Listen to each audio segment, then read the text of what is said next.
ഇന്ന് നമുക്ക് മീൻകാരി വന്നപ്പോൾ ഇവിടെ ആവോലി മീനാണ് കിട്ടിയത്. 1.5 കിലോ ആവോലിയാണ് നമ്മൾ വാങ്ങിയിട്ടുള്ളത്. അത് കഴുകി വൃത്തിയാക്കി കുറച്ച് വലിയ കഷ്ണമായിട്ടാണ് കട്ട് ചെയ്ത് വെച്ചേക്കുന്നത്. ഇനി നമുക്ക് അവനെ കറിയാക്കാനുള്ള ചേരുവകളൊക്കെ നോക്കാം. അതിനായിട്ട് ഞാനിവിടെ 1 തക്കാളി, 1 പിടി കൊച്ചുള്ളി, 1 സ്പൂൺ ഇഞ്ചി, 1 സ്പൂൺ വെളുത്തുള്ളി, 3 പച്ചമുളക്, 6 തണ്ട് കറിവേപ്പിലയാണ് എടുത്തിട്ടുള്ളത്. ഞാനിവിടെ ഉരുളിയിലാണ് കറി വെക്കുന്നത്. ഉരുളി അടുപ്പത്ത് വെച്ച് ചൂടായി കഴിഞ്ഞപ്പോഴത്തേക്ക് ഞാൻ കുറച്ച് വെളിച്ചെണ്ണ ഒഴിച്ചു കൊടുത്തിട്ടുണ്ട്. അത് ചൂടായി വന്നപ്പോഴത്തേക്ക് നമ്മുടെ ഉലുവ ഇട്ട് കൊടുത്തു. അതിനുശേഷം നമ്മുടെ കടുക് ഇട്ട് കൊടുത്തു. കടുകൊക്കെ പൊട്ടിക്കഴിഞ്ഞ് വന്നപ്പോഴത്തേക്ക് വെളുത്തുള്ളി ഇട്ട് കൊടുത്തു. വെളുത്തുള്ളി ഒരു ബ്രൗൺ കളർ ആയപ്പോഴത്തേക്ക് ഇഞ്ചി ഇട്ടു.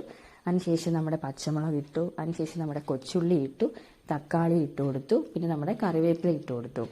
ഇത്രയും കൂട്ടുകൾ നല്ല ബ്രൗൺ കളർ ആവുന്നത് വരെ നന്നായിട്ട് ഇളക്കി കൊടുക്കണം. അത് ഏകദേശം ഒരു ബ്രൗൺ കളറായി വന്നപ്പോഴത്തേക്ക് നമുക്ക് ഈ കറിക്ക് ആവശ്യമായ മസാലകളൊക്കെ ചേർക്കാം. ഞാൻ ഈ കറിയിലേക്ക് എടുത്തിരിക്കുന്നത് 2.5 ടേബിൾ സ്പൂൺ മുളക് പൊടി, 2.5 table spoon Kashmiri chilli, 1.5 table spoon മല്ലിപ്പൊടി, 1/2 ടീസ്പൂൺ കുരുമുളക് പൊടി, 1 ടീസ്പൂൺ മഞ്ഞൾപ്പൊടിയാണ്. ഈ കൂട്ടുകളെല്ലാം കൂടെ നല്ലപോലെ നമ്മുടെ ചട്ടിയിലിട്ട് നല്ലപോലെ ഇളക്കി കൊടുക്കണം. ഇളക്കി കൊടുത്തത് ഏകദേശം പച്ചമണമൊക്കെ മാറി വരുമ്പോഴത്തേക്ക് നമുക്ക് അതിലേക്ക് ഈ കറിക്ക് ആവശ്യമായ വെള്ളം ഒഴിച്ചു കൊടുക്കാം. അതിനുശേഷം നമ്മുടെ 1.5 കിലോ മീൻ ആവശ്യമായ കുടംപുളി ഇട്ട് കൊടുക്കാം. ആവശ്യത്തിന് ഉപ്പ് ഒഴിച്ചു കൊടുക്കാം. ഇവിടെ കല്ലുപ്പാണ് യൂസ് ചെയ്യുന്നത്. അതിനുശേഷം നമുക്ക് ഒരു 5 മിനിറ്റ് നേരത്തേക്ക് അടച്ചു വയ്ക്കാം. 5 മിനിറ്റ് അതിന് തുറന്ന് നോക്കിയപ്പോഴത്തേക്ക് നല്ലപോലെ തിളപ്പൊക്കെ വന്നു.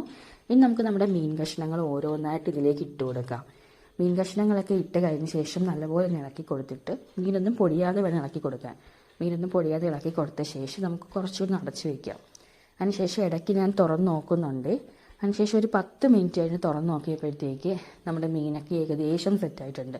അപ്പോൾ അതിലേക്ക് ഞാൻ കുറച്ച് കറിവേപ്പിലയും തക്കാളി വട്ടത്തിൽ അരിഞ്ഞതും പിന്നെ നമ്മുടെ കുറച്ച് പച്ച വെളിച്ചെണ്ണ ഒഴിച്ചു കൊടുക്കുന്നുണ്ട്. ഒഴിച്ചു കൊടുത്തിട്ട് പിന്നെ ഫ്ലെയിം നല്ല സിമ്മിലിട്ടിട്ട് അടച്ചു വെച്ചിട്ടുണ്ട്. പിന്നെ ഒരു 5 മിനിറ്റ് കഴിഞ്ഞ് തുറന്ന് നോക്കിയപ്പോഴത്തേക്ക് നമ്മുടെ മീനൊക്കെ നല്ലപോലെ സെറ്റായിട്ടുണ്ട്.